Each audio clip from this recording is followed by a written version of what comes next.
The musty storage unit in downtown Portland smelled of mothballs and forgotten dreams when Sarah Chen cut the padlock. She needed this, something beautiful to focus on instead of the empty house where David's coffee cup still sat unwashed in the sink. The auction had been a steal, $100 for whatever treasures lay inside Unit 47. But as fluorescent light flooded the cramped space, Sarah gasped. Dozens of wedding dresses hung like ghosts from makeshift racks, their silk and lace pristine despite decades of storage. Each gown told a story of love and hope, everything Sarah had lost 6 months ago. What she didn't expect was her background as a former crime scene photographer to kick in when she examined the dresses more closely. Hidden in the bodice of a 1,940 ivory gown, her fingers found something that shouldn't be there. A small, leather-bound diary wrapped in oilcloth. The first entry was dated June 15, 1943. The last entry ended mid-sentence with the word "help" scrawled in what looked suspiciously like blood. Who was the bride who never got to wear this dress, and why was someone following Sarah's car as she left the storage facility?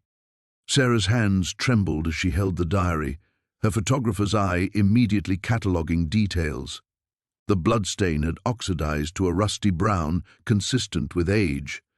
The handwriting was feminine, elegant in the way they'd taught girls in the 1940s. But it was the fear bleeding through the careful penmanship that made her stomach clench.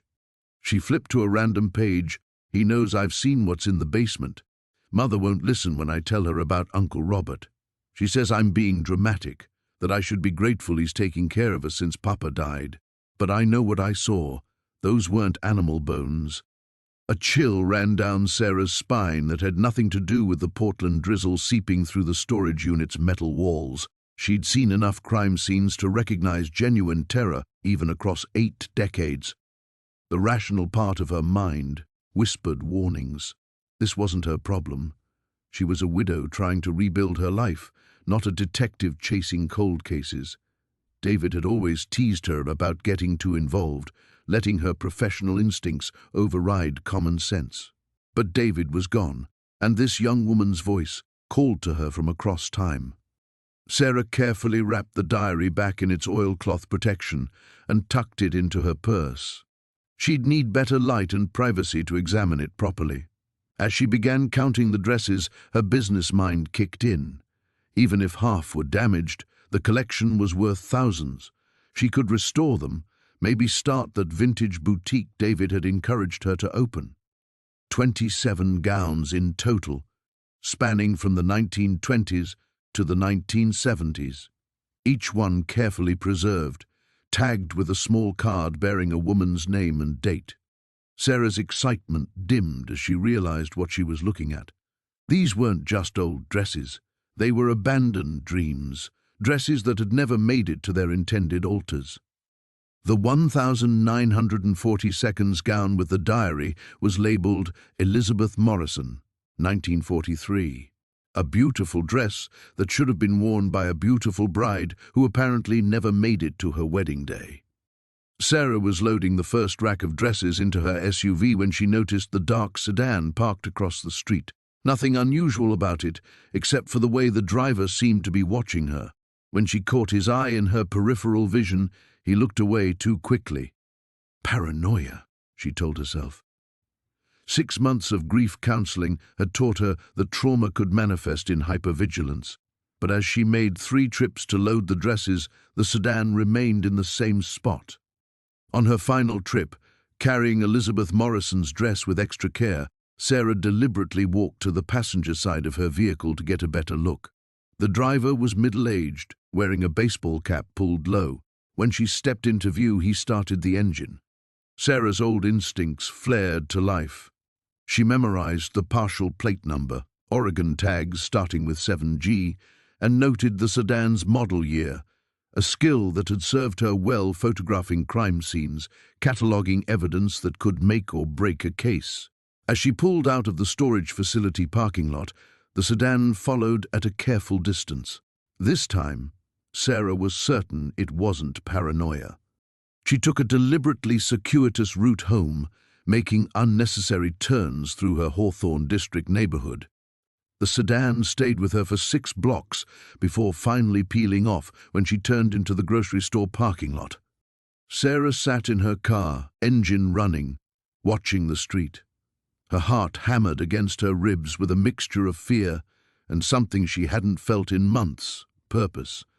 Whatever Elizabeth Morrison had stumbled into in 1943, someone in 2024 was very interested in keeping it buried.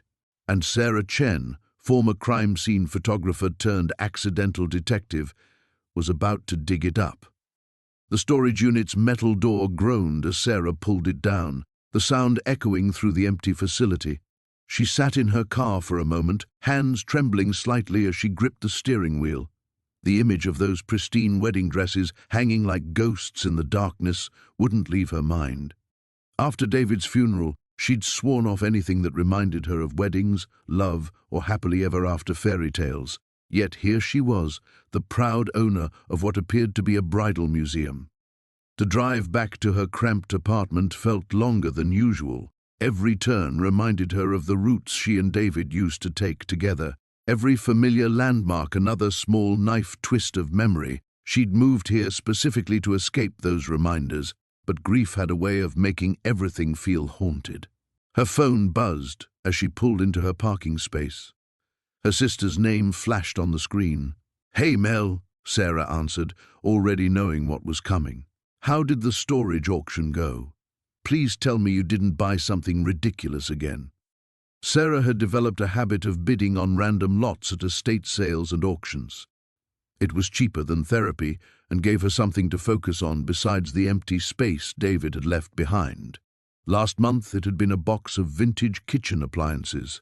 The month before, a collection of old vinyl records she'd never listened to.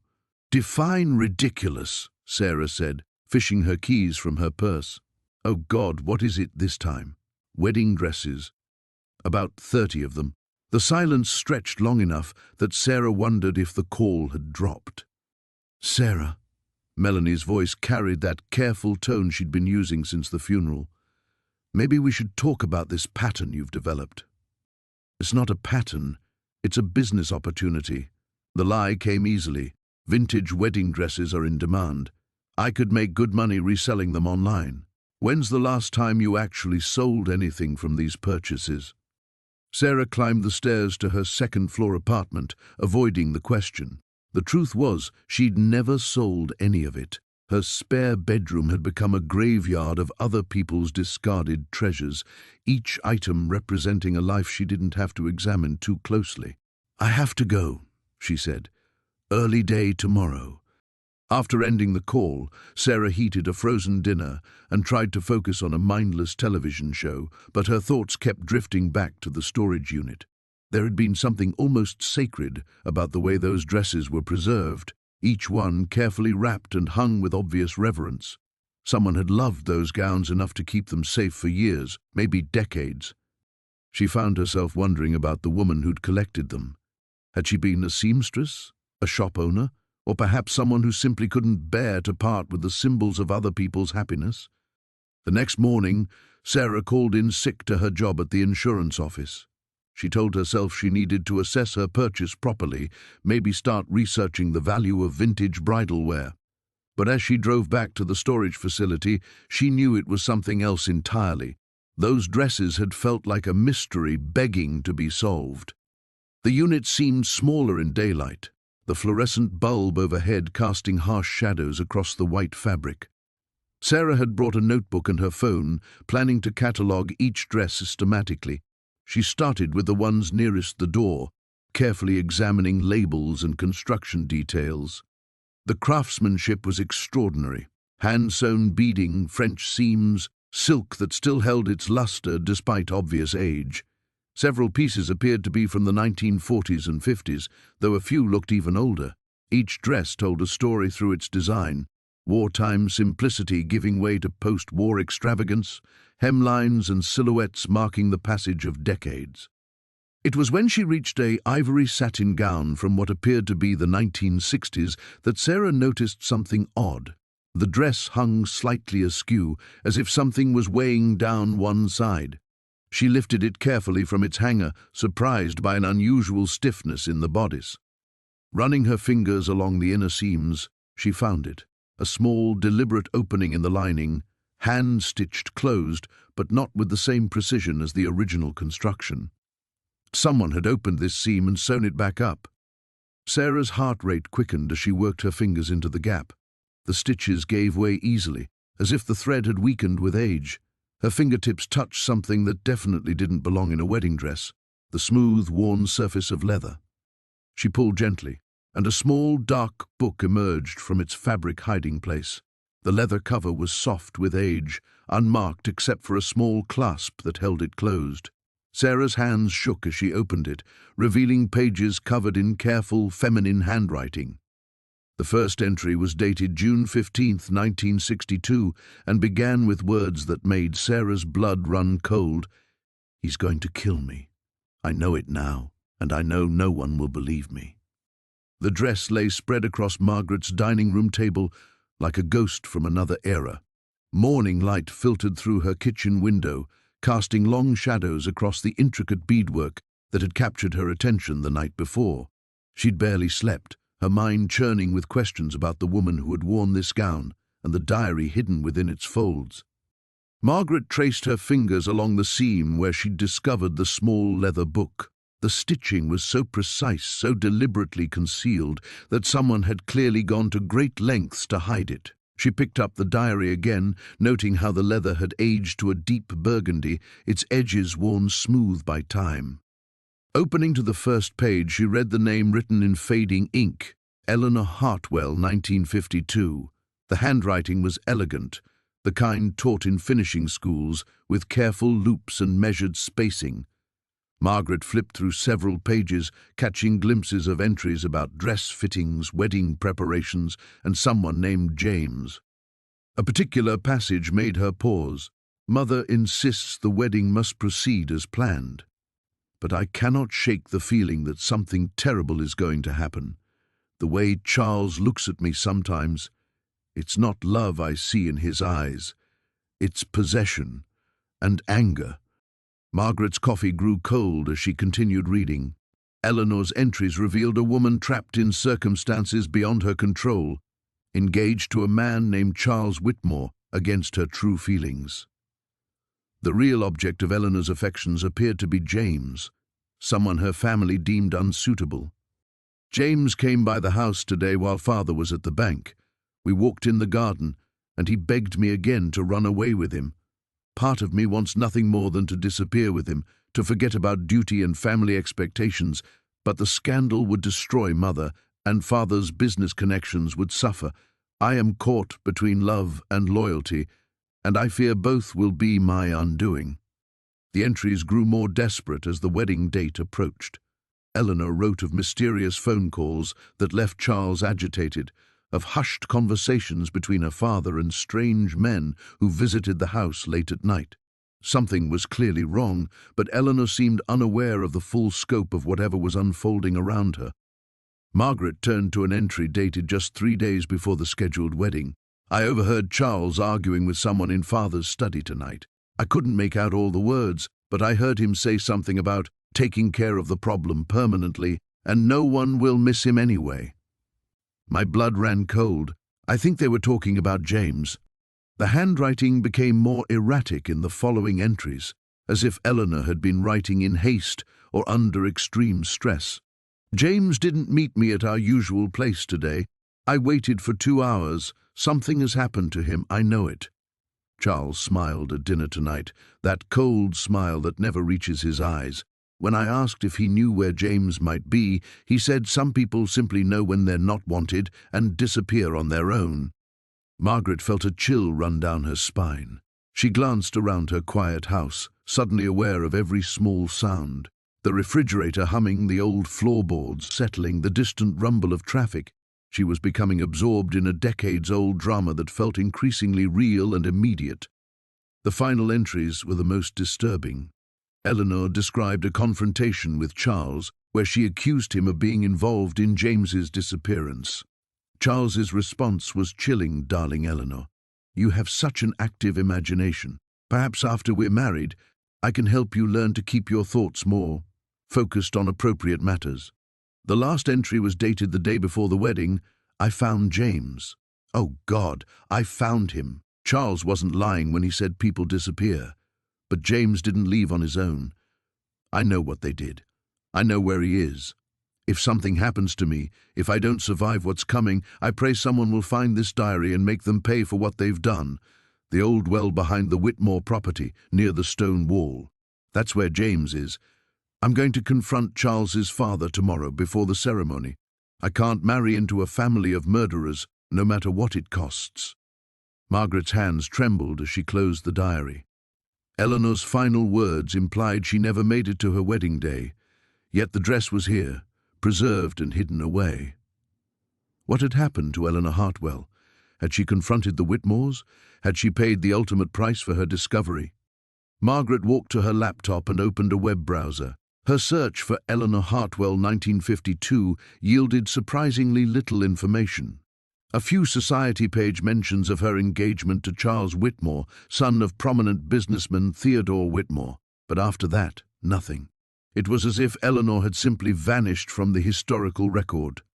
She tried searching for Charles Whitmore and found more substantial results. Charles had indeed married in 1952, but not to Eleanor Hartwell. His bride was listed as Catherine Mills, daughter of a wealthy textile manufacturer. The wedding announcement made no mention of any previous engagement. Eleanor had simply been erased. The storage unit felt smaller now, the wedding gowns pressing in around Sarah like silent witnesses. She clutched the leather diary against her chest, her hands trembling as she processed what she'd just read. Margaret Elizabeth Hartwell, 1952. Missing, not dead. The distinction felt crucial, though she couldn't say why. A car door slammed somewhere in the distance, echoing through the rows of storage units. Sarah's head snapped up, suddenly aware of how exposed she was. The fluorescent light above flickered intermittently, casting dancing shadows across the white silk and lace that surrounded her. She needed to get out of here, needed time to think, but first she had to secure the diary. She wrapped it carefully in one of the tissue papers and slipped it into her oversized purse. The beaded dress went back into its plastic covering, though she made a mental note of its location. As she prepared to leave, her eyes swept across the other gowns with new interest. If Margaret had hidden her diary in one dress, what else might be concealed in the others? The drive back to her apartment passed in a blur. Sarah's mind raced with questions about Margaret Hartwell, about the storage unit's previous owner, about why someone would keep decades-old wedding dresses in pristine condition. At every red light, she found herself glancing in the rearview mirror, though she couldn't explain the growing sense that someone was watching her. Her apartment felt different when she returned, smaller somehow. The boxes she'd been unpacking that morning sat exactly where she'd left them, but the space felt charged with new possibility. Sarah cleared her kitchen table and carefully unwrapped the diary, handling it like the fragile artifact it was. The leather cover bore the initials May in faded gold lettering. Sarah opened it gently, afraid the binding might crumble. The pages were yellowed but intact, filled with Margaret's careful script in fountain pen ink. She began at the beginning, reading slowly to catch every detail. January 15th, 1952. Mother insists the wedding proceed as planned. Though I've told her repeatedly about my reservations regarding Charles, she says cold feet are natural, but this feels like something more, something darker. Sarah flipped through several pages of typical pre-wedding anxieties before finding another entry that made her pause. February 3rd, 1952. I followed Charles tonight. I know I shouldn't have, but something about his recent behavior has set me on edge. He went to the old Riverside warehouse district and met with a man I didn't recognize. They exchanged something. Money, perhaps? When Charles returned to his car, he looked different. Frightened. The entries grew more troubling as February progressed. Margaret wrote about finding unfamiliar clothes in Charles's automobile, about phone calls that ended abruptly when she entered the room, about a growing certainty that the man she was meant to marry was involved in something terrible. February 18th, 1952. I confronted Charles today about what I saw. He became angry in a way I've never witnessed. He grabbed my wrist so tightly it left marks and told me that some things were better left buried. When I threatened to call off the engagement, his expression turned cold. "That wouldn't be wise, Margaret," he said, "for either of us. I'm frightened now, truly frightened." Sarah's phone buzzed, making her jump. A text from her sister. "How's the unpacking going? Found any treasures in that storage unit?" She stared at the message, unsure how to respond. How could she explain that she'd potentially stumbled onto evidence of a 70-year-old crime? Instead, she typed back, still sorting through everything. "We'll call you tomorrow." The diary's final entries were sparse and increasingly frantic. Margaret wrote about seeing the same car parked outside her family's home, about receiving anonymous phone calls in the middle of the night, about her growing conviction that Charles was involved in the recent disappearance of a local businessman named Robert Thorne. The last entry was dated February 28, 1952, just 1 week before Margaret herself had vanished. "I know what Charles did to Robert Thorne. I found the evidence hidden in his study, and now he knows I know. The wedding is tomorrow, but I won't be there. I'm leaving tonight, taking only what I can carry. If something happens to me, if I don't make it out of Millbrook, I want someone to know the truth. Charles Morrison is a murderer, and he's made it clear I'll meet the same fate as Robert Thorne if I don't keep his secret. I'm hiding this diary where no one will think to look. If you're reading this, please don't let him get away with what he's done." Sarah closed the diary with shaking hands. Margaret Hartwell hadn't run away to start a new life somewhere else. She'd been running for her life, and based on the newspaper clippings Sarah had found, she hadn't run fast enough. Outside her apartment window, a car engine idled in the parking lot. Sarah peered through the blinds and saw a dark sedan with tinted windows. As she watched, the engine cut off, but no one emerged from the vehicle. Someone was watching her. The question was whether they knew what she'd found. The police station's fluorescent lights cast everything in an unforgiving glare that made Sarah's skin look sallow and tired. Detective Ray Morrison studied her across the metal desk, his weathered hands folded around a cup of coffee that had gone cold hours ago. Behind him, a whiteboard displayed crime scene photos and timeline notes in red marker. "Let's go through this again, Mrs. Chen," Morrison said, his voice carrying the patience of someone who'd heard too many stories to be surprised by much anymore. "You bought the storage unit contents sight unseen?" Sarah nodded, unconsciously gripping the strap of her purse, where Eleanor's diary now rested, wrapped in a plastic evidence bag the detective had given her. It was an auction. Unit 247. The previous renter had defaulted on payments. "And you didn't know anything about this Eleanor Whitmore before finding the diary?" "Nothing at all." Sarah's voice came out smaller than she intended. "I was just looking for inventory for my shop. Wedding dresses seemed like a good investment." Morrison made another note. Through the precinct's windows, Sarah could see the sky darkening toward evening. She'd been here for 3 hours, recounting the same details over and over, how she'd discovered the diary, what she'd read, why she'd decided to come forward instead of simply returning the dresses to storage and forgetting what she'd found. "The thing is, Mrs. Chen," Morrison leaned back in his chair, "we've run Eleanor Whitmore through our system. No missing persons report was ever filed, no death certificate on record. As far as the state of California is concerned, she simply vanished into thin air in 1962. A chill ran down Sarah's spine. "But the diary entries are compelling, I'll give you that. But without a body, without any physical evidence of a crime, they're just stories." Morrison's expression wasn't unkind, but it wasn't hopeful either.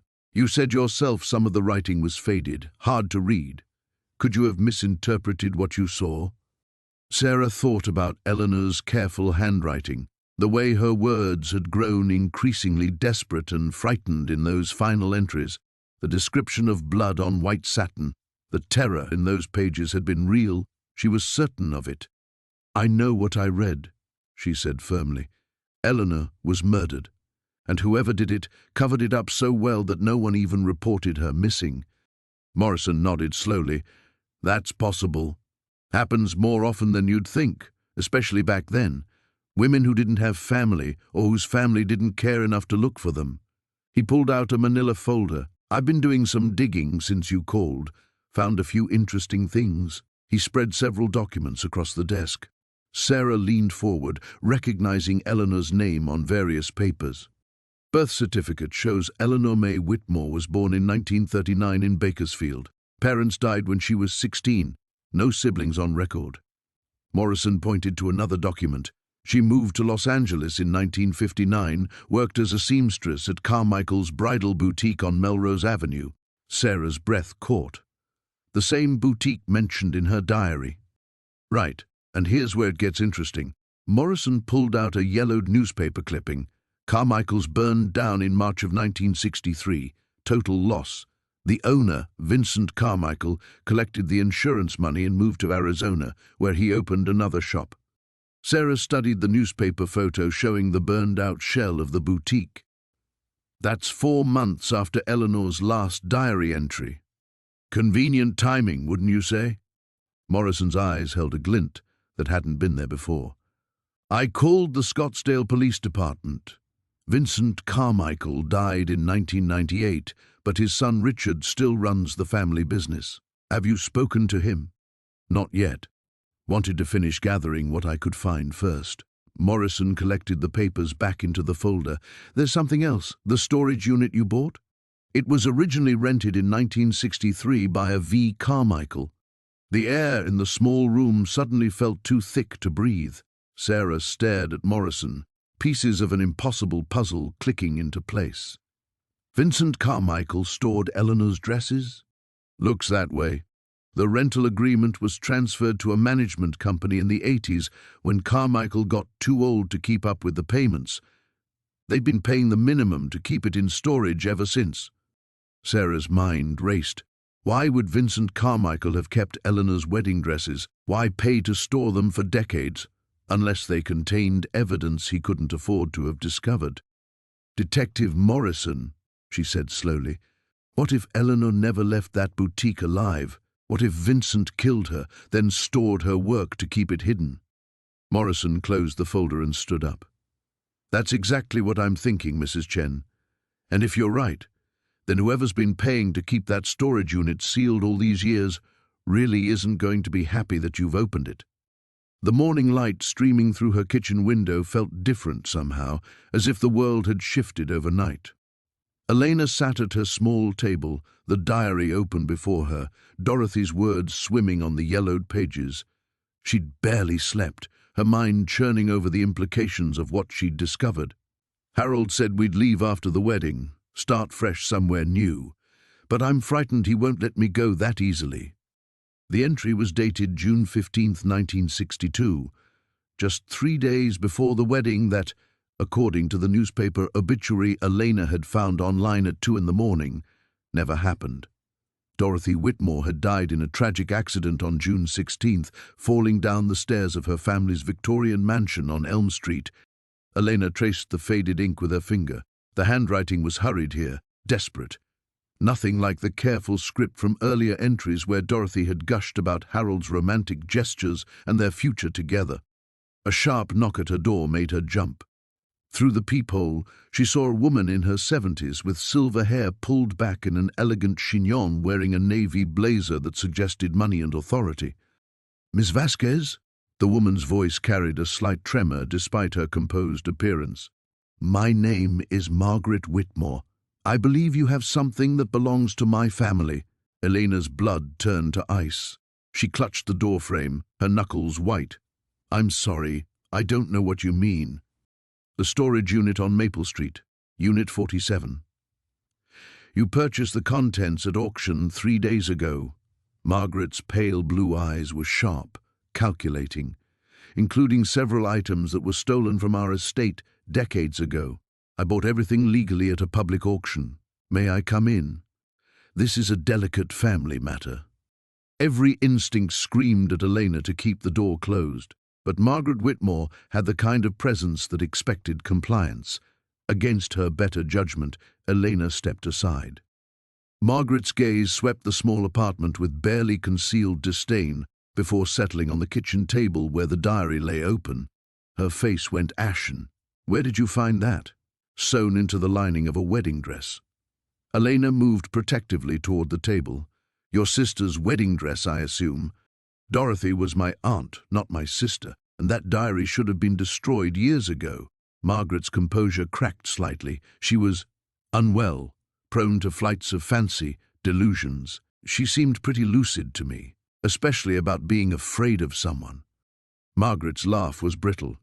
Dorothy had mental health issues that the family tried very hard to manage privately. This was 1962. There wasn't the understanding there is now. She imagined threats everywhere. "What about Harold?" "She mentions him constantly." A figment of her imagination. There was no Harold. Margaret stepped closer to the table.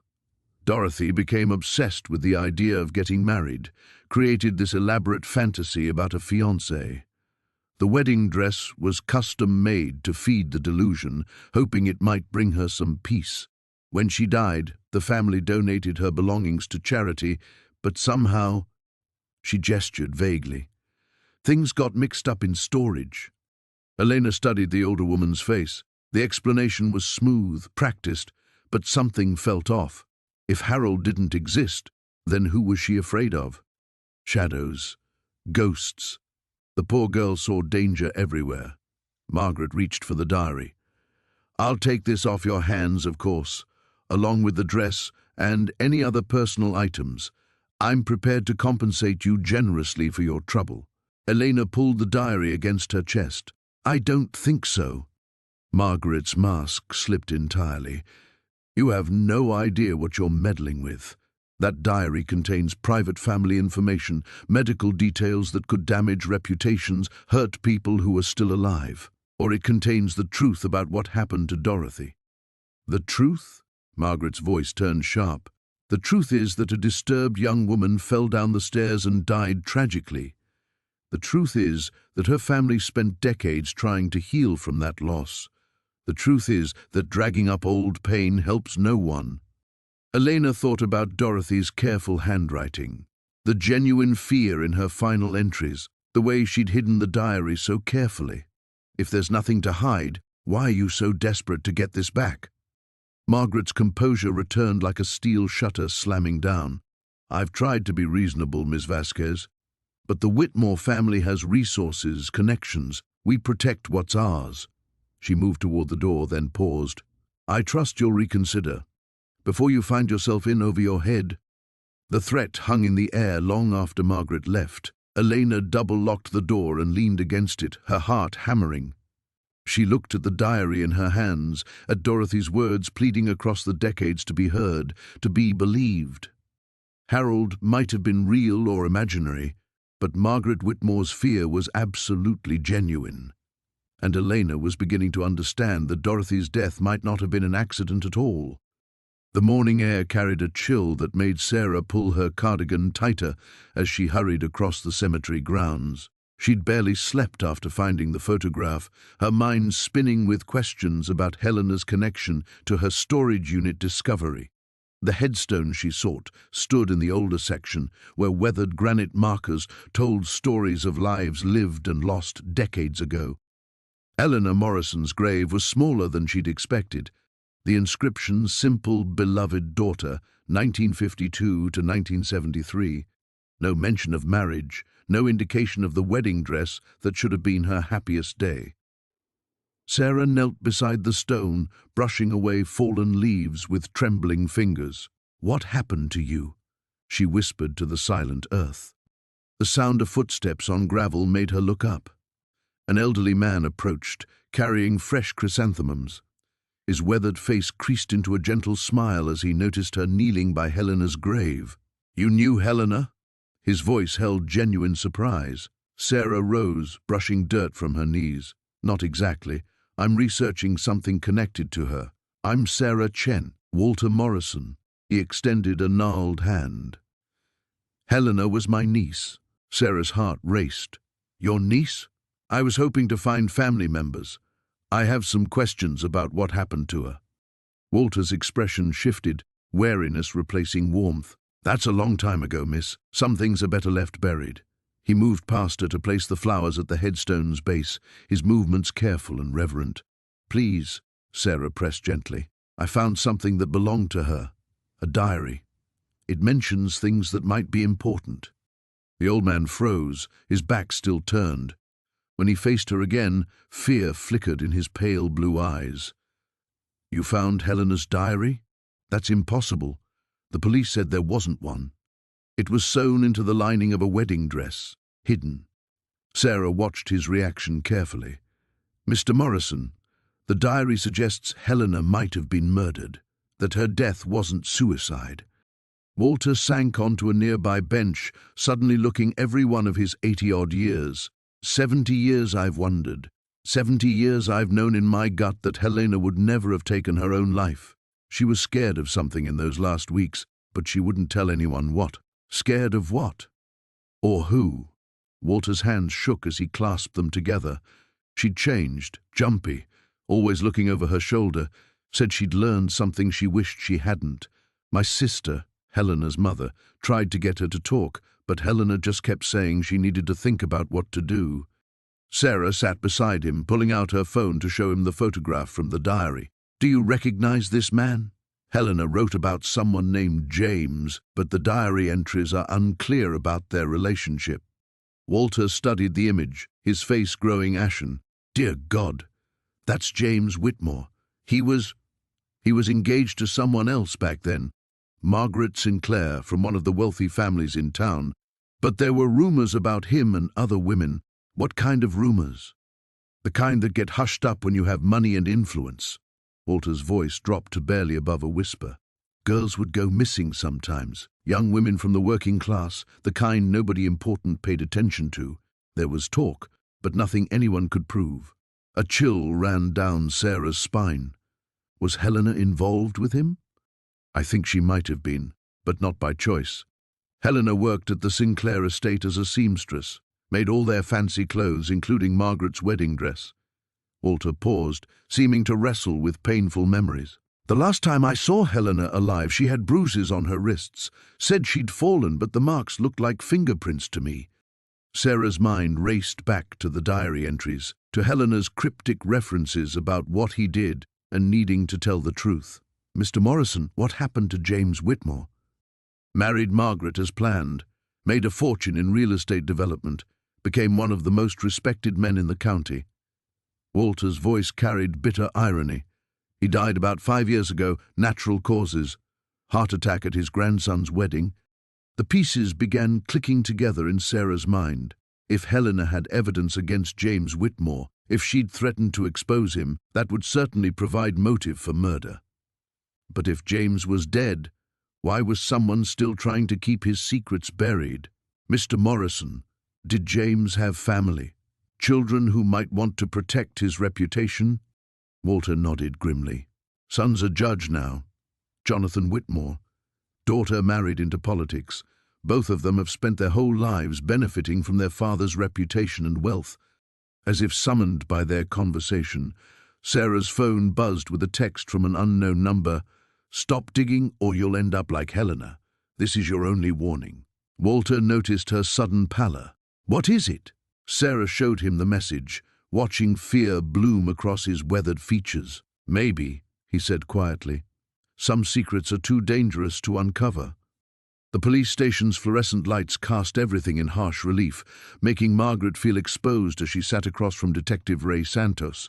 The evidence bag containing Eleanor's diary rested between them like a volatile explosive, its faded leather cover visible through the clear plastic. You're certain you've never heard the name Eleanor Whitmore before finding this diary? Detective Santos asked, his pen hovering over a yellow notepad. His dark eyes studied Margaret with the intensity of someone accustomed to uncovering lies. Never. Margaret shifted in the uncomfortable plastic chair. I told you, I bought the storage unit contents sight unseen. I had no idea what was inside. Santos nodded, making a note. And the threatening phone call came how long after you started going through the dresses? 3 days, maybe 4. Margaret's throat felt dry.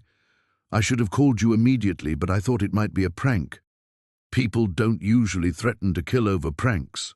Mrs. Chen Santos leaned back in his chair. We've started processing the diary for fingerprints, but after 60 years, I'm not optimistic. What I need from you is a complete timeline. Every person you've told about this discovery, every conversation, every detail. Margaret closed her eyes, trying to remember. I mentioned it to my neighbor, Mrs. Patterson, and the woman at the fabric store downtown, Helen something. Oh, and I called the Historical Society. The Historical Society? Santos's pen stopped moving.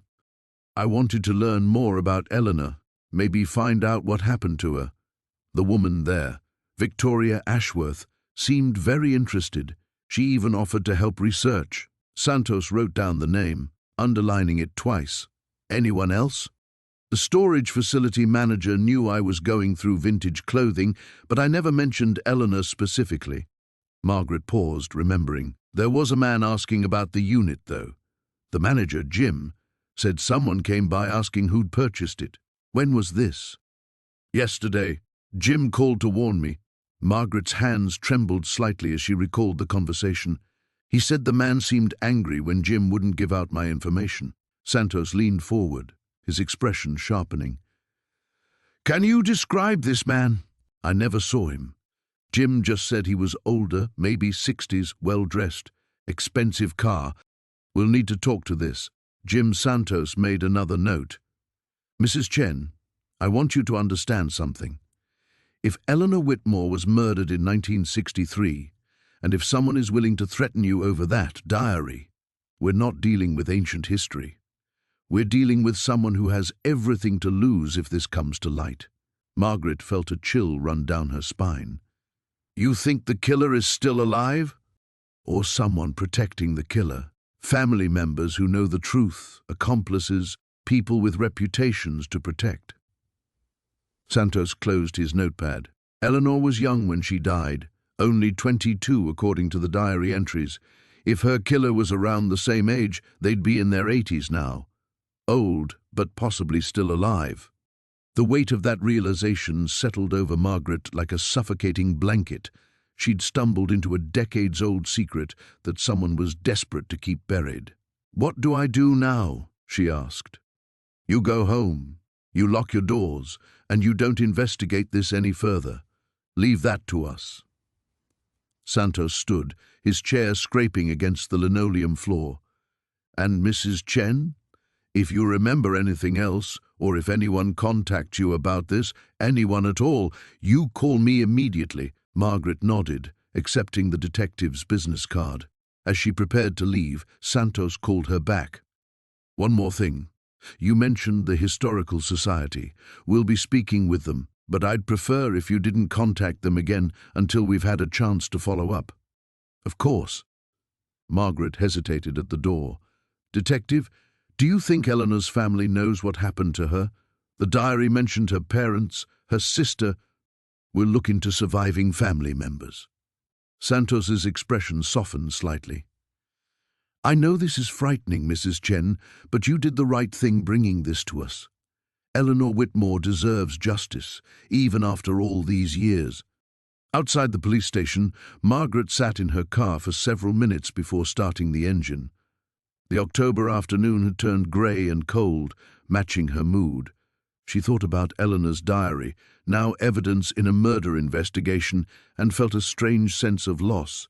Those intimate entries had connected her to a young woman's hopes and fears across 6 decades. As she drove home, Margaret couldn't shake the feeling that she was being watched. Every car in her rearview mirror seemed suspicious, every pedestrian a potential threat. By the time she pulled into her driveway, her hands were gripping the steering wheel so tightly her knuckles had turned white. The storage unit full of wedding dresses had promised a new beginning, a creative outlet to help her heal from David's death. Instead, she'd uncovered a secret that someone was willing to kill for.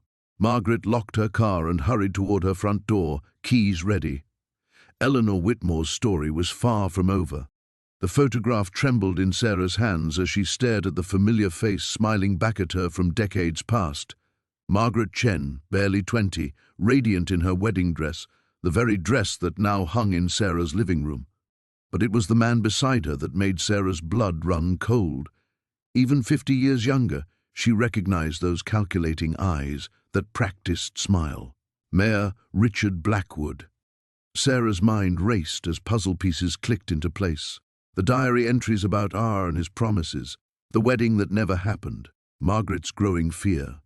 And now this photograph, hidden so carefully in the dress's bodice that Sarah had almost missed it entirely. Her phone buzzed. A text from an unknown number, "Stop digging or you'll end up like her." Sarah's hands shook as she screenshot the message. Someone was watching her, someone who knew exactly what she'd found. She moved quickly through her apartment, checking locks, drawing curtains. The safety she'd felt in her new home evaporated like morning mist. She needed help, but who could she trust? Detective Morrison seemed genuine, but how deep did this conspiracy go? Blackwood had been mayor for 3 decades. How many people owed him favors? How many careers had he made or destroyed? Sarah grabbed her laptop and began researching. Richard Blackwood, born 1945, elected mayor in 1992. Before that, he'd worked in real estate development. She found a 1973 newspaper article about a controversial housing project. Blackwood Development Corporation had purchased several properties in Chinatown, displacing long-time residents. Margaret's family had owned a laundry in that exact area. The connection was becoming clearer. Young Richard Blackwood, ambitious and ruthless, using whatever means necessary to acquire properties, had he seduced Margaret to get to her family's land? The diary suggested he'd made promises about marriage, about taking care of her family, all lies. Sarah printed everything she could find, creating a timeline. Margaret's last diary entry was dated October 15, 1973. The same week, the final properties in the Chinatown development had been transferred to Blackwood Corporation. Her doorbell rang, sharp and insistent. Sarah froze. It was nearly 9 o'clock, too late for casual visitors. She crept to the window and peered through the curtains. A black sedan sat at the curb, engine running, no one visible at her door. The bell rang again, followed by heavy knocking. "Sarah Mitchell? Police. We need to speak with you." Sarah's heart hammered. Were these real police or Blackwood's people? She called 911 from her cell phone. "I need to verify that officers are at my address," she whispered to the dispatcher. "Ma'am, we don't show any units dispatched to your location." The knocking intensified. "Miss Mitchell, open the door. We know you have materials that belong to the city." Sarah grabbed the diary, the photograph, and her research, stuffing them into a backpack. She moved quietly toward her bedroom window, the fire escape she'd noticed when apartment hunting but never thought she'd need. The front door handle rattled. They were trying to force entry. Sarah climbed onto the fire escape, grateful for the darkness. Below, she could see 2 men at her front door. Neither wore police uniforms. One spoke into a radio, while the other worked on her lock with tools that definitely weren't standard police equipment. She climbed down carefully, her backpack secure across her shoulders. At the bottom, she crept along the alley, staying in the shadows. Her car was parked on the street. Too risky. She needed somewhere safe, somewhere Blackwood's people wouldn't think to look. The 24-hour diner 3 blocks away seemed like salvation. Sarah slipped inside, choosing a booth with a clear view of the entrance. The elderly waitress barely glanced up from her crossword puzzle. Sarah ordered coffee and tried to think. She needed an ally, someone with authority but outside Blackwood's influence.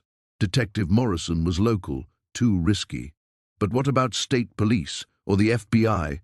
She pulled up the contact information for the state attorney general's office. Corruption cases involving elected officials would fall under their jurisdiction. She began composing an email, attaching photos of the diary pages, the photograph, and her research timeline. As she typed, movement outside caught her attention.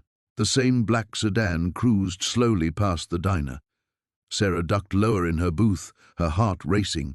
They were searching for her systematically, probably checking every business in the area. The sedan passed, but Sarah knew it would be back. She needed to move, but where? Then she remembered Helen from the antique shop, the woman who'd first told her about the storage unit. Helen had lived in this town for decades. She might know something about Margaret's disappearance, about Blackwood's rise to power. Sarah finished her email to the Attorney General and hit send. Insurance, in case something happened to her. Then she left money for her coffee and slipped out the diner's back entrance. The night air felt thick with danger as she made her way through back streets toward Helen's shop. Behind every shadow lurked the possibility of discovery, but Sarah pushed forward. Margaret Chen deserved justice, even if it came 50 years too late. Sarah's hands trembled as she read the final entry in Margaret's diary, the yellowed pages crackling under her fingertips. The storage unit felt smaller now, the wedding dresses hanging around her like ghostly witnesses to secrets that had been buried for decades. Margaret's words painted a horrifying picture. He killed her. I saw him do it. Eleanor never ran away like they all said. She's buried behind the old Miller barn and now he wants to marry me. I can't tell anyone. Who would believe me? He's too powerful, too respected. If something happens to me, if I disappear too, at least this diary will remain, hidden where he'll never think to look. The barn Margaret mentioned still stood on the outskirts of town, though the Miller family had long since moved away. Sarah had driven past it countless times, never imagining the dark secret that lay buried in its shadow. But now someone else knew she had the diary. The break-in at her house, the feeling of being watched. It all made terrible sense. Her phone buzzed with a text from an unknown number. You have something that belongs to me. Midnight. Old Miller barn. Come alone, bring the diary, or your daughter pays the price. Sarah's blood turned to ice. Emma was supposed to be safely at college, 3 hours away. With shaking fingers, she called Emma's number. It went straight to voicemail. She tried again. Nothing.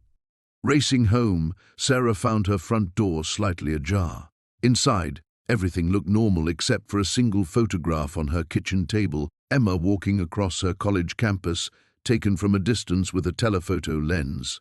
The message was clear: I can reach her anywhere.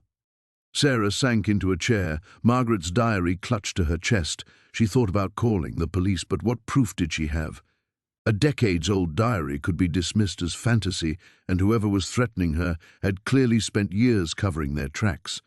Besides, they had Emma now, or at least knew exactly where to find her. The rational part of her mind screamed that this was a trap, that walking into that barn alone was suicide. But the maternal part, the fierce protective instinct that had kept her going through David's illness and death, overrode everything else. Emma was all she had left. As darkness fell, Sarah drove toward the Miller barn, taking back roads to avoid being seen. The diary sat on the passenger seat beside her, along with a small digital camera.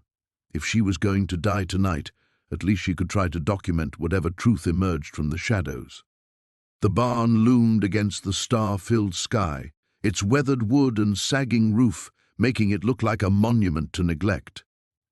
Sarah parked behind a stand of trees and approached on foot, her heart hammering so loudly she was sure it could be heard across the empty fields. "I'm here," she called out as she stepped into the barn's yawning entrance. "I have what you want." A figure emerged from the shadows, and Sarah's breath caught in her throat. Judge William Morrison, the town's most respected citizen, stepped into the pale moonlight streaming through gaps in the roof. At 83, he was still imposing, still carried himself with the authority that had made him a force in local politics for over 50 years. "Mrs. Chen," he said, his voice carrying the same measured tone she'd heard him use in courtroom footage. "I'm sorry it's come to this." "You killed Eleanor Whitmore," Sarah said, surprised by the steadiness of her own voice. "And Margaret Hartwell found out." Morrison nodded slowly. "Margaret was always too curious for her own good. I thought I'd convinced her to keep quiet, but when she started avoiding me, cancelling our engagement, I knew she was planning to talk. So you killed her too." "A tragic accident," he said with practiced ease. poor girl fell down those cellar stairs. At least that's what everyone believed. Margaret was always clumsy. Sarah's mind raced. Morrison had been young then, probably in his 30s, already building his reputation as a promising lawyer. Eleanor Whitmore's disappearance had been big news, the daughter of a wealthy family, engaged to another prominent young man. But she'd supposedly run off with a traveling salesman, leaving only a hastily written note. Eleanor was going to break her engagement, Sarah guessed. She was going to expose something about her fiancé. Morrison's smile was cold. Eleanor discovered that her beloved Thomas was embezzling from her father's bank. She was going to ruin him, destroy both our careers. We couldn't let that happen. So you killed her to protect a thief. I killed her to protect our future. Thomas Hartwell became the most successful banker in 3 counties. I became a judge. Margaret's unfortunate death was simply collateral damage. Sarah's blood froze. Thomas Hartwell, Margaret's brother, her older brother, yes. Who else would she have confided in about her suspicions? The pieces fell into place with sickening clarity. The respected banker and the honored judge built their entire lives on murder. The rain hammered against Sarah's apartment windows as she spread the photographs across her kitchen table, each image a piece of a puzzle that grew more terrifying with every connection she made. The diary lay open beside them, Margaret's desperate words seeming to pulse with urgency in the lamplight. Her phone buzzed. Unknown number. Stop digging or you'll join her. Sarah's hands trembled as she read the message. Someone knew exactly what she'd discovered, and they were watching. The storage unit, the antique shop, maybe even her apartment. Nowhere felt safe anymore. She gathered the photographs quickly, her mind racing. Detective Morris had seemed genuinely concerned, but could she trust him? The corruption Margaret had written about ran deep, and after 40 years, those responsible might have risen to positions of power throughout the city. A soft knock at her door made her freeze. It was nearly midnight. "Sarah?" A woman's voice, unfamiliar. "I need to speak with you about Margaret Chen." Sarah's heart pounded. She approached the door cautiously, peering through the peephole. A woman in her 70s stood in the hallway, silver hair pulled back, wearing an expensive coat despite the late hour. "Who are you?" "My name is Victoria Blackwood. I was Margaret's roommate in 1983. I know what you found." Sarah's breath caught. Victoria Blackwood, the name from the diary the friend Margaret had trusted. But was this really her? Or a trap? "How do I know you're telling the truth?" "Because I'm the one who helped her hide the evidence in that wedding dress. I've been waiting 40 years for someone to find it." With shaking fingers, Sarah unlocked the door. The woman who entered moved with the careful grace of someone carrying decades of secrets. Her eyes immediately found the diary on the table, and her composed facade cracked. "Dear God, she actually did it," Victoria whispered, touching the weathered pages. "I told her it was too dangerous, but Margaret was convinced someone would eventually uncover the truth." "You knew about Thomas Brennan's murder?" Victoria's laugh was bitter. "Knew about it? I witnessed it." She sank into a chair, suddenly looking every one of her years. "We were supposed to meet Margaret at Riverside Park that night. I was running late, terrible habit of mine. When I arrived, I saw everything." Sarah sat across from her, barely breathing. "What did you see?"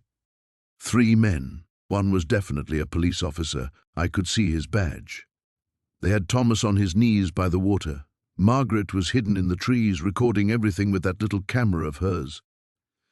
When the shot rang out, she ran. Smart girl. I stayed hidden until they left. Did you recognize any of them? Victoria's expression hardened. The police officer was young then, probably mid-20s. Tall, red hair, distinctive scar on his left hand.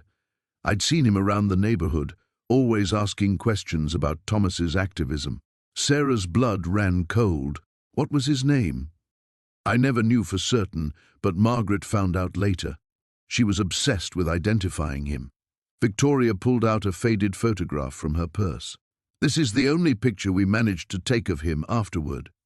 The photograph showed a young police officer in profile, his red hair unmistakable even in the grainy image. There was something familiar about his features, but Sarah couldn't place it.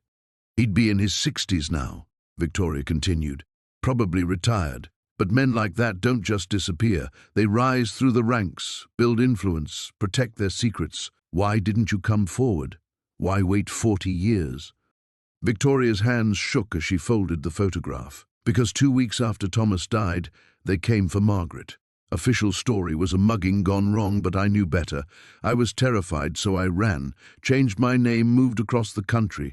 I've lived in fear ever since. But you came back. I had to. When I heard someone had bought that storage unit, I knew it was only a matter of time. Victoria gripped Sarah's hand. You're in terrible danger. These people have killed to protect this secret for decades. They won't hesitate to do it again. The lights in Sarah's apartment suddenly went out. In the darkness, Victoria's sharp intake of breath was audible. Car doors slammed outside. The fire escape, Victoria whispered urgently. Now. Sarah grabbed the diary and photographs, shoving them into her bag as heavy footsteps echoed in the hallway outside. Victoria was already at the window, working the ancient latch with surprising speed. The lock on the front door rattled. Hurry, Victoria hissed, climbing through the window onto the metal grating. Sarah followed, her bag clutched tightly against her chest. As they descended into the rain-soaked alley, she heard her apartment door splinter open above them. They had found her just as they'd found Margaret all those years ago, but this time the truth wouldn't die in silence. The coffee shop on 5th Street buzzed with morning activity, but Sarah barely noticed the clatter of cups or murmur of conversations. She sat in the corner booth, hands wrapped around her untouched latte, eyes fixed on the entrance. Detective Morrison had agreed to meet her here, away from the police station, after her frantic call about the break-in. When he finally walked through the door, his expression was grim. He slid into the seat across from her, noting the dark circles under her eyes and the way her hands trembled slightly. You said someone broke into your house? Morrison pulled out a small notebook, his voice low and professional. Sarah nodded, struggling to keep her voice steady. Last night. They ransacked everything, but I don't think they took anything valuable. My jewelry was still there, my laptop, even cash I had sitting on the dresser. She leaned forward. Detective Morrison, I think this is connected to the dress and that diary. Morrison's pen paused over his notebook. What makes you say that? Because they destroyed my research about Margaret Henley. Every printout, every note I'd made about the wedding dress business, the connections to the Ashford family, it was all shredded and scattered across my living room floor. Sarah's voice grew stronger as she spoke. Someone doesn't want me digging into this. Where's the diary now? Sarah hesitated. After the break-in, she'd moved it from her house to the storage unit, hiding it inside another dress in a completely different section. Somewhere safe. But detective, there's something else. I found out that Thomas Ashford didn't just disappear in 1962. According to the newspaper archives, there was a massive search for him. His family offered a substantial reward. Morrison leaned back in his chair. And the search was called off abruptly after 3 weeks. No explanation given to the press. The reward was quietly withdrawn. Sarah pulled out her phone, showing him a photo she'd taken of a microfilm printout before the break-in. Look at this article from the Society pages, published just 2 days before the search was called off. Morrison studied the grainy image. It showed a photograph of Margaret Henley at some charity function, but what caught his attention was the caption mentioning her engagement to another man, Robert Henley, son of a prominent judge.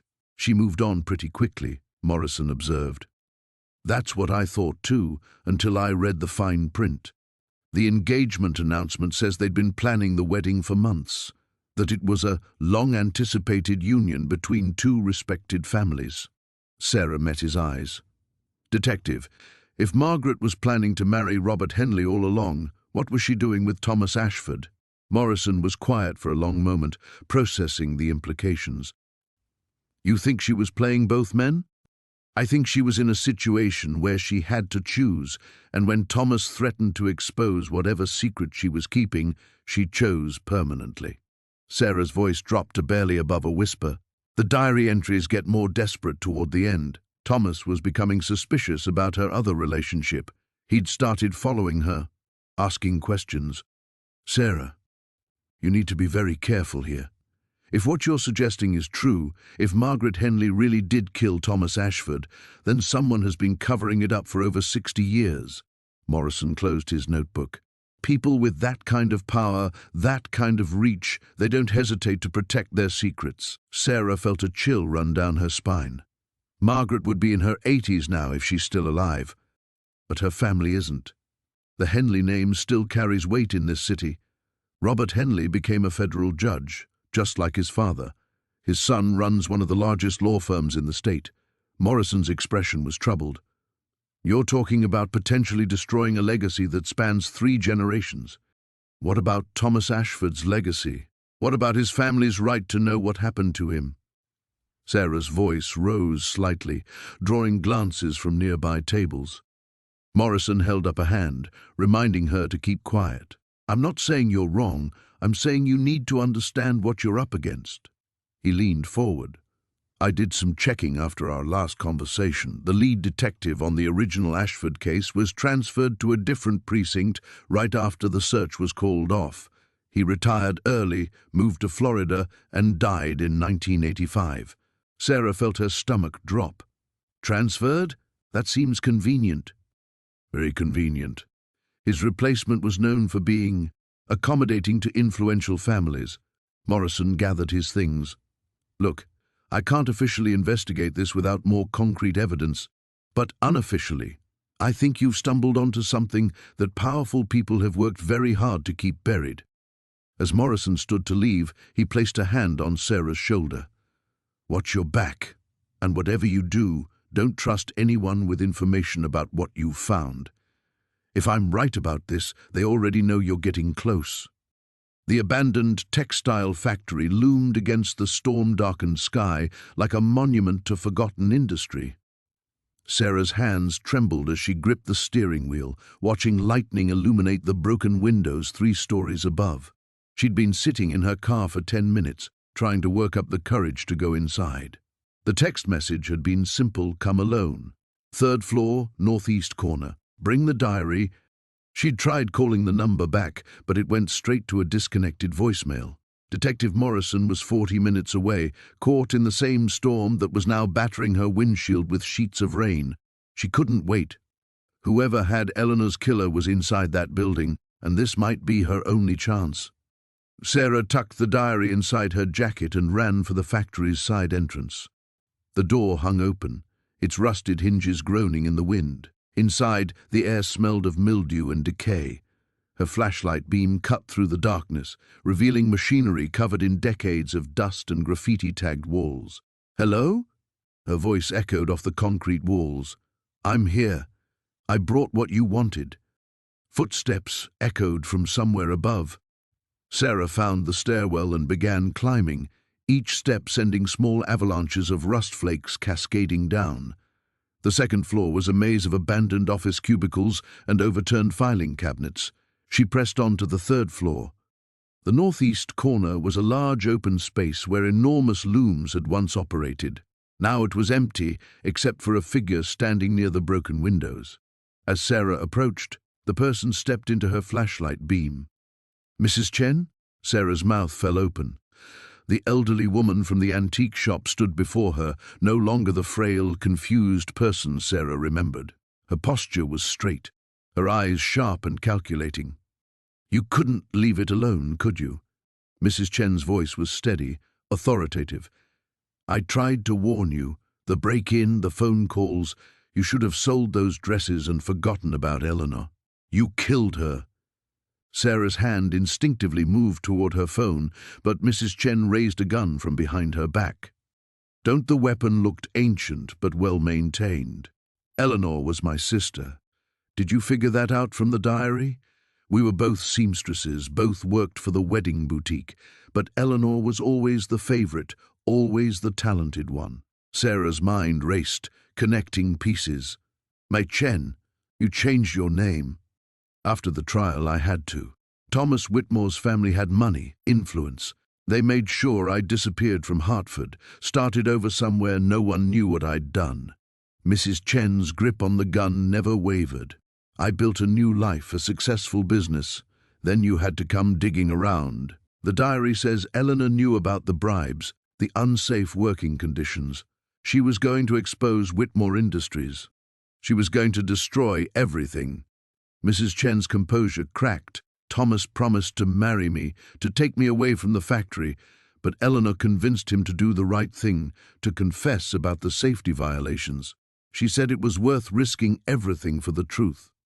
Thunder crashed overhead, and rain began leaking through the broken windows. Sarah took a small step backward. "So you killed your own sister?" "It was an accident." We argued. I pushed her, and she fell down those stairs. But when the police came, Mrs. Chen's voice grew distant. "Thomas was there when it happened. He saw everything. I begged him to say it was self-defense, that Eleanor had attacked me first. He was weak, scared of his father's reaction to the scandal. He agreed. And the workers who died in the factory fire? Collateral damage. Thomas's father had already decided to burn the place for insurance money rather than fix the safety violations. We just let it happen." Mrs. Chen's eyes hardened again. Eleanor was already dead. There was no bringing her back. Sarah felt the wall behind her back. Nowhere left to retreat. "You've lived with this secret for 60 years. Why kill to protect it now?" "Because I'm dying." The confession hung in the air between them. "Cancer. Maybe 6 months left, but I won't spend them in prison, and I won't let my family discover what I really am." She raised the gun higher. "Give me the diary."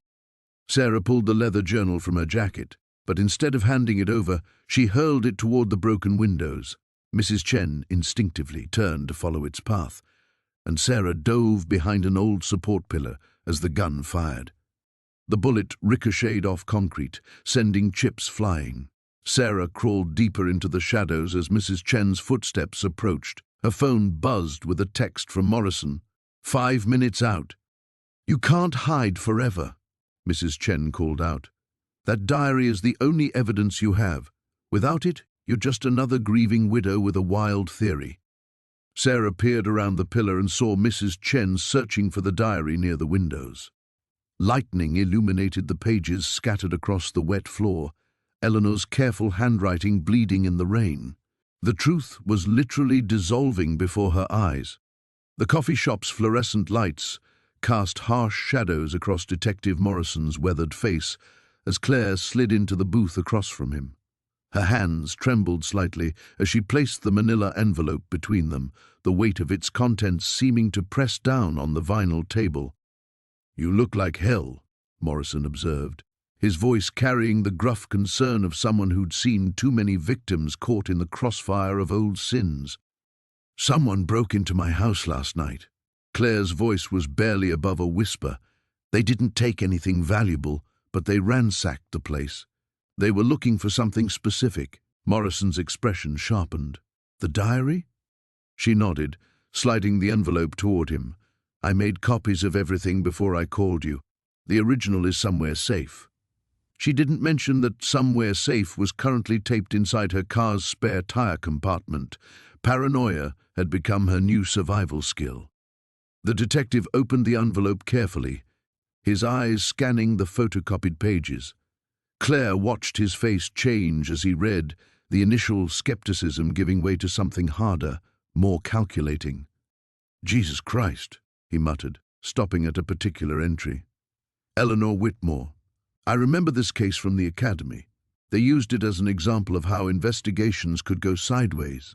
Influential family, political pressure, the whole 9 yards. So you believe it's real?" Morrison looked up, his grey eyes intense. The details matched the original case file, things that never made it to the newspapers. The way she describes the senator's study, the layout of the house. "I've seen crime scene photos. This isn't some elaborate hoax." Claire felt a mixture of relief and terror wash over her. Validation meant she wasn't losing her mind, but it also meant the danger was real. "There's something else," Morrison continued, flipping through more pages. "Elizabeth mentions meeting with a reporter named James Holland. I did some digging yesterday. Holland died in a car accident 3 days after Eleanor's body was discovered. Single vehicle collision, no witnesses. The pieces clicked together in Claire's mind with sickening clarity. They killed him too. It's starting to look that way. The question is who they are and whether any of them are still alive to worry about what you found. Morrison pulled out his phone, scrolling through what appeared to be notes. Senator Whitmore died in 1987, but he had 2 sons, Richard, who's now a federal judge, and Michael, who runs one of the largest real estate development firms on the East Coast. Both have a lot to lose if this comes out. Claire's stomach dropped. Real estate development. That could explain how someone found me so quickly. If they have access to property records, databases. It's possible. Morrison's phone buzzed, and he glanced at the screen, his expression growing grim. We need to move on this fast. My contact at the medical examiner's office just confirmed that Eleanor Whitmore's remains showed signs of blunt force trauma to the skull. The original autopsy was either incompetent or deliberately falsified. The coffee shop suddenly felt too small, too exposed. Claire found herself scanning the other patrons, wondering if any of the faces belonged to people who meant her harm. The businessman in the corner booth, the woman with the laptop near the window, any of them could be watching. What happens now? She asked. Now we build a case. But I need you to understand something, Claire. Once we officially open this investigation, there's no going back. These people have already shown they're willing to kill to protect their secret. It's not going to get safer for you. Claire thought about her empty house, the violated sanctuary that had been her attempt at a new beginning. She thought about David, about how he'd always encouraged her to do the right thing even when it was difficult. Most of all, she thought about Elizabeth, a young woman whose only crime had been falling in love with the wrong man and trying to seek justice for her friend. Elizabeth lived in fear for months before she disappeared, Claire said finally. She kept writing in that diary right up until the end because she knew someone needed to know the truth. I can't just pretend I never found it. Morrison nodded approvingly. Good, but we're going to do this smart. I'm arranging for you to stay in a safe house until we can make some arrests. And I'm bringing in the FBI. This crosses state lines, and with a federal judge potentially involved, we need federal oversight. As they prepared to leave, Morrison's expression softened slightly. For what it's worth, you're doing the right thing. Elizabeth deserves justice, even if it's 40 years late. Claire gathered her purse, checking once more that she still had the burner phone Morrison had given her. Outside, storm clouds were gathering, casting the afternoon in shades of grey that matched her mood.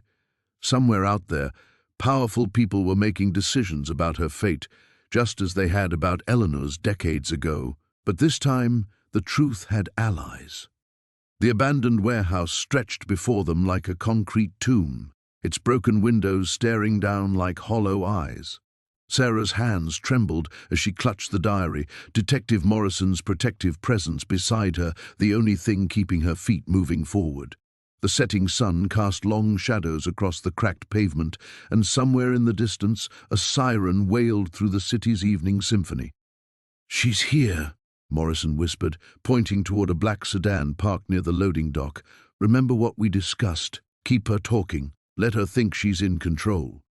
Sarah nodded, though her throat felt parched. Everything had led to this moment, finding the storage unit, discovering Margaret's diary, uncovering the truth about Eleanor Whitmore's death.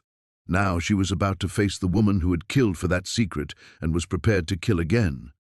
They approached the entrance cautiously. The heavy metal door stood slightly ajar, a rectangle of darkness beyond. Morrison checked his weapon one final time, then gave Sarah an encouraging nod. She pushed the door open, and they stepped into the cavernous space. "You came alone, just as instructed." Victoria Ashford's voice echoed from somewhere in the maze of abandoned machinery and storage containers. "How refreshingly naive of you, Sarah." Sarah moved deeper into the warehouse, following the sound of Victoria's voice. "I brought what you wanted," she called out, holding up the diary. "Margaret's confession, the whole truth about what happened to Eleanor." A figure emerged from behind a concrete pillar, and Sarah's breath caught. Victoria looked nothing like the composed society matron she'd met at the Historical Society. Her silver hair hung disheveled around her face, her expensive clothes wrinkled and stained, but her eyes burned with the same fierce intelligence that had commanded respect for decades. "You have no idea what you've stumbled into," Victoria said, a pistol gleaming in her right hand. "That diary should have burned with everything else. Margaret promised me she'd destroyed it." "But she couldn't bring herself to do it," Sarah replied, taking a careful step forward. "Because deep down, she knew what you did was wrong. Eleanor Whitmore didn't deserve to die." Victoria's laugh was sharp and bitter. Eleanor was a fool. A romantic little fool who thought love conquered all. She had no idea what she was threatening to destroy. "Your engagement to Charles Whitmore," Sarah said. "The marriage that would have saved your family's fortune." "Saved it?" Victoria's voice rose to near hysteria. "It would have created an empire." Charles was weak, malleable. I could have guided him, shaped him into something worthwhile. But then Eleanor came along with her sweet smiles and innocent charm, and he forgot everything we'd planned together. Morrison appeared silently behind another pillar, positioning himself for a clear shot. Sarah kept talking, knowing she needed to keep Victoria's attention focused on her. "So you convinced Margaret to help you," Sarah continued. "She was jealous of Eleanor too, wasn't she? In love with Charles herself." "Margaret was pathetic," Victoria spat, "always following Charles around like a devoted puppy. It was almost too easy to persuade her that Eleanor was the enemy. We planned it so carefully, the argument at the engagement party, making it look like an accident when Eleanor fell down those stairs. But it wasn't an accident." Victoria's grip on the pistol tightened. Eleanor was going to ruin everything. She had to be stopped. Margaret was supposed to just push her, make her stumble, maybe break an arm or leg. But Eleanor fought back, and in the struggle, Victoria's voice trailed off, lost in the memory. "She hit her head on the marble steps," Sarah finished, "and you both let everyone believe she fell." "Charles mourned for exactly 6 months before proposing to me," Victoria said with savage satisfaction. "We had 37 years of marriage, 3 children, and a business empire that spans 2 continents. I regret nothing." "Except Margaret's diary," Sarah observed. "That must have haunted you for decades." Margaret grew weak with age, started talking about confession and redemption. "Foolish woman thought she could find peace by destroying us both. When she died, I thought the secret died with her. Then you had to start digging around in that storage unit." Sarah could see Morrison moving closer, but Victoria was too agitated now to notice. Those wedding dresses meant everything to her, didn't they? All those dreams of love and happiness she never had. "Margaret chose her path," Victoria said coldly. "Just as you've chosen yours." The warehouse fell silent except for the distant hum of traffic. Victoria raised the pistol, her finger tightening on the trigger. In that frozen moment, Sarah saw her own death reflected in the older woman's eyes, the same cold calculation that had ended Eleanor Whitmore's life decades ago. "Drop your weapon!" Morrison's voice boomed through the space as he stepped into view, his own gun trained on Victoria. But Victoria's finger was already squeezing the trigger, and Sarah knew that after 60 years of keeping her secret, Eleanor Whitmore's killer wouldn't surrender without one final desperate act. The abandoned textile factory loomed against the storm clouds, its broken windows like dead eyes watching Sarah's approach. Her hands trembled as she gripped the steering wheel, Detective Morrison's car following close behind. They'd agreed to enter together, but Sarah couldn't shake the feeling that she was walking into a trap.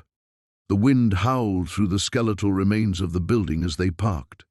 Sarah clutched the diary against her chest, its weight both comforting and terrifying. Inside these pages lay the truth about Eleanor Whitmore's death, and somewhere in the shadows ahead waited someone desperate enough to kill for that secret. "Stay behind me," Morrison whispered as they approached the factory's main entrance. The rusted door hung askew, creaking in the wind like a funeral bell. Sarah's phone buzzed. A text from an unknown number: "Come alone to the 3rd floor, or more people die." Morrison saw her face change. "What is it?" She showed him the message. His jaw tightened.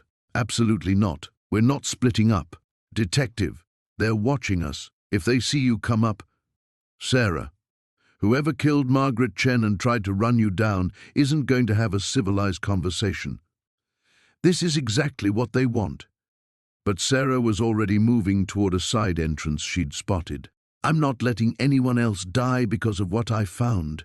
Give me 10 minutes, then follow." Before Morrison could stop her, she slipped through a gap in the factory's wall and disappeared into the darkness.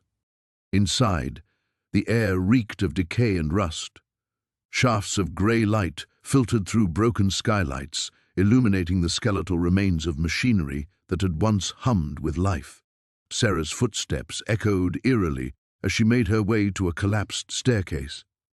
The climb to the 3rd floor felt endless. Each step groaned under her weight, and she half expected the entire structure to collapse. Her heart hammered against her ribs as she reached the top. "I was beginning to think you wouldn't come." Sarah spun toward the voice. A figure emerged from the shadows at the far end of the factory floor, tall, elegant, with silver hair pulled back in a perfect chignon. Sarah's blood turned to ice. "Mrs. Whitmore." Eleanor's daughter-in-law smiled, but there was nothing warm in the expression. "Please, call me Victoria.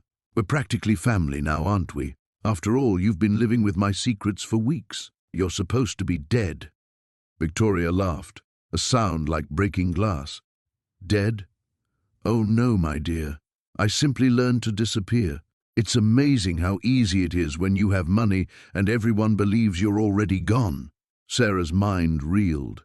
But the accident, the car in the lake, staged naturally. Poor Victoria Whitmore, so distraught over her mother-in-law's death that she drove her car straight into the water. Except I was never in that car. I'd already assumed a new identity, started over somewhere no one would think to look. But why? What did Eleanor know that was worth— Everything! Victoria's composure cracked, revealing the fury beneath.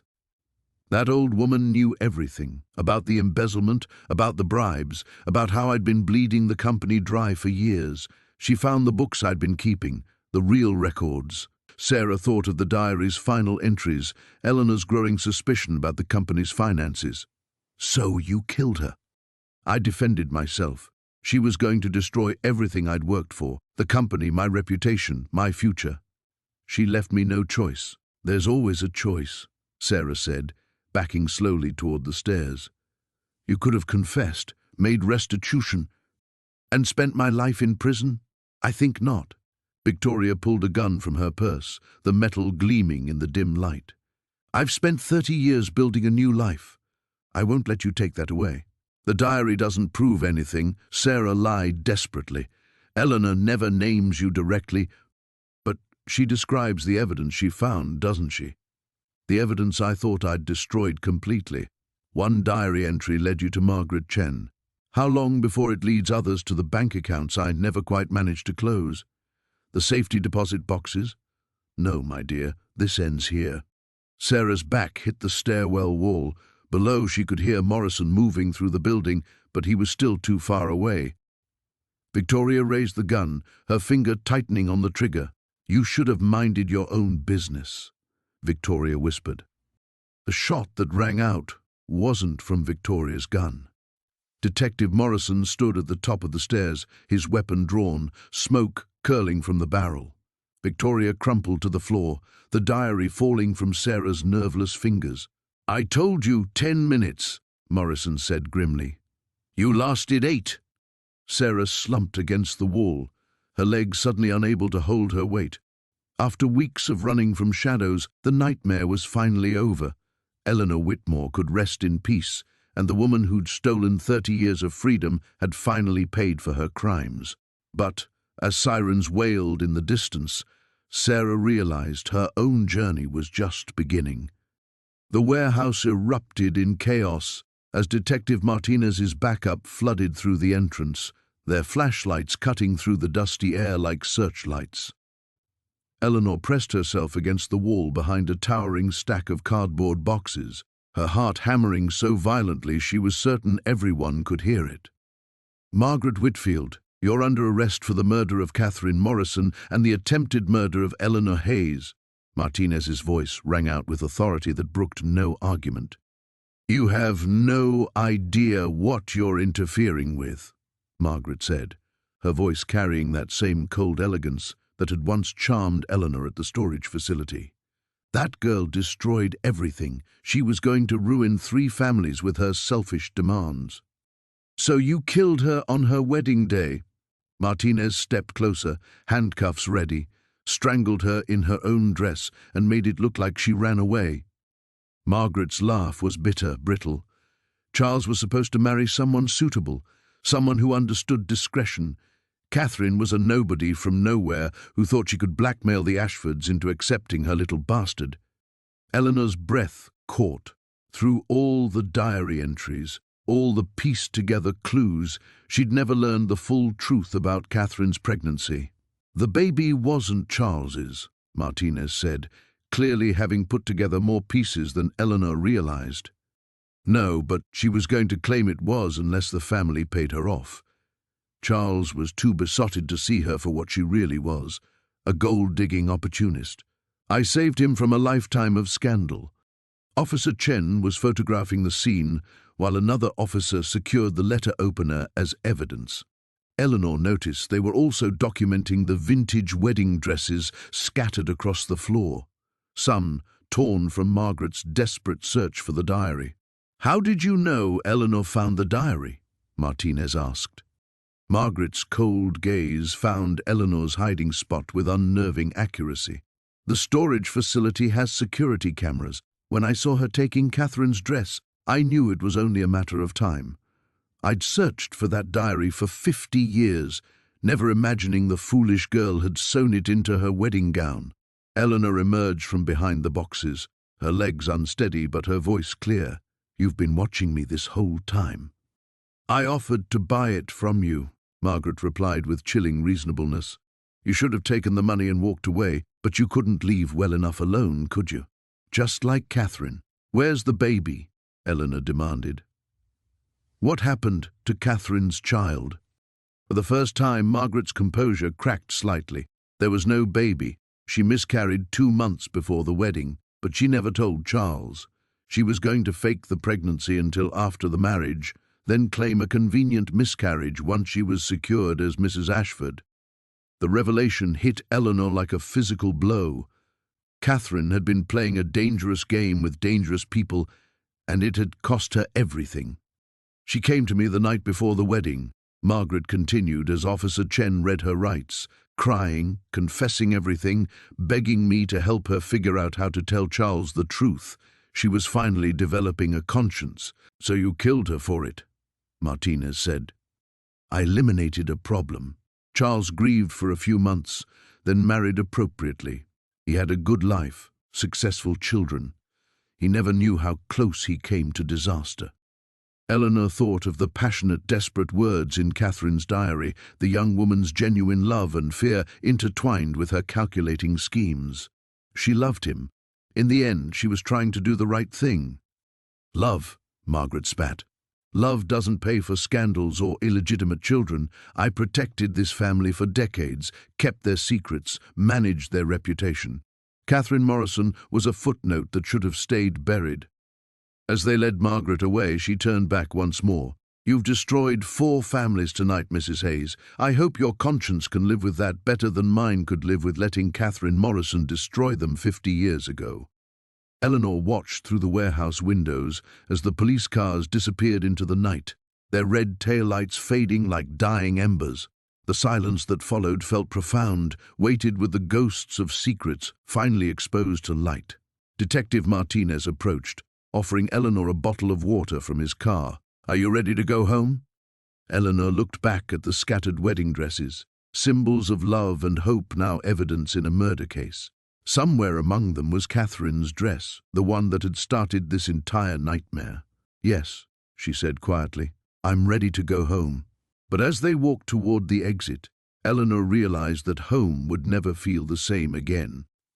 The abandoned warehouse district felt like a graveyard at midnight, shadows stretching between empty buildings like accusing fingers. Sarah's hands trembled as she clutched the diary against her chest, Detective Morrison beside her with his weapon drawn. The wire beneath her blouse felt cold against her skin, a technological lifeline to the backup units positioned around the perimeter. "She'll come," Sarah whispered, her breath visible in the frigid air. "Margaret's protected this secret for 40 years. She won't let it surface now."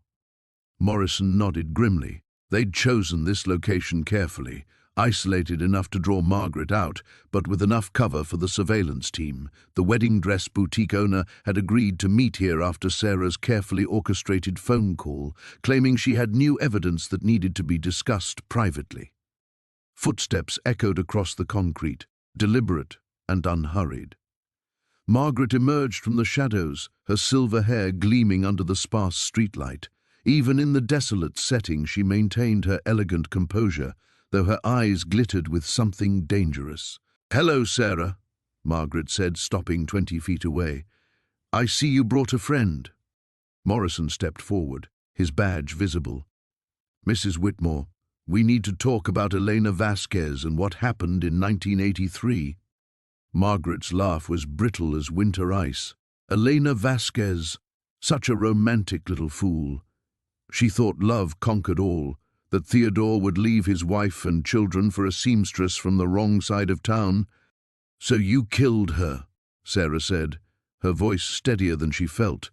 "You murdered a pregnant woman to protect your family's reputation." "I protected everything we'd built." Margaret's mask finally slipped, revealing decades of buried fury. "Do you have any idea what the Whitmore name meant in this city, what it still means?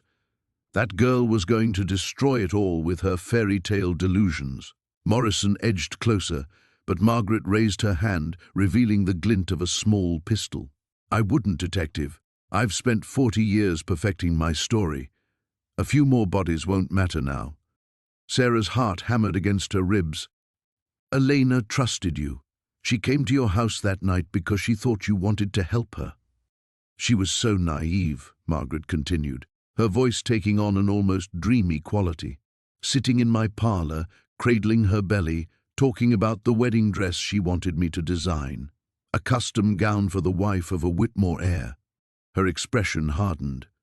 "I gave her tea laced with enough sedative to drop a horse. When she collapsed, I told Theodore she'd had an accident, and he helped you cover it up," Morrison said. "My husband was weak, but he wasn't stupid. We buried her in the construction site of what would become Riverside Park. Theodore used his city connections to ensure no one asked questions about one missing seamstress." Sarah thought of Elena's diary entries, the young woman's hopes and dreams reduced to nothing by the people she'd trusted. The wedding dresses in the storage unit, they were hers, weren't they? Margaret nodded slowly. "Elena's work was extraordinary. After she died, I took her designs, her techniques, and built my reputation on them. Every bride who walked down the aisle in one of my gowns was wearing Elena's artistry." The admission hung in the air like poison. Sarah realized she was looking at a woman who'd built an empire on murder, who'd profited from her victim's talent for decades without a hint of remorse. "The diary in the dress, did you know it was there?" Sarah asked. "I suspected. Elena was always scribbling in that book, and when I couldn't find it after—" Margaret shrugged. "I assumed it was destroyed with everything else. But when you started asking questions, showing up at the shop, I knew someone had found something." Morrison spoke into his radio, signaling the backup team. "Margaret Whitmore, you're under arrest for the murder of Elena Vasquez." Margaret's composure cracked completely. "You think this ends anything? The Whitmores have owned this city for generations. I'll be out before morning and you'll be nothing but a forgotten footnote." "Maybe," Morrison said, stepping forward as officers emerged from the shadows. "But Elena Vasquez won't be forgotten anymore." As they placed Margaret in handcuffs, Sarah felt something she hadn't experienced since David's death, a sense of completion. She'd come to this city hoping to escape her grief, never imagining she'd become the voice for someone else's stolen future. The diary had given Elena back her story, her truth. Tomorrow, the newspapers would carry her name, not as a missing person or a cold case number, but as a young woman whose life had meaning, whose death demanded justice. Margaret was led away, her decades of lies finally crumbling like the ancient foundations of the warehouse around them. Sarah watched the police cars disappear into the night, carrying with them the resolution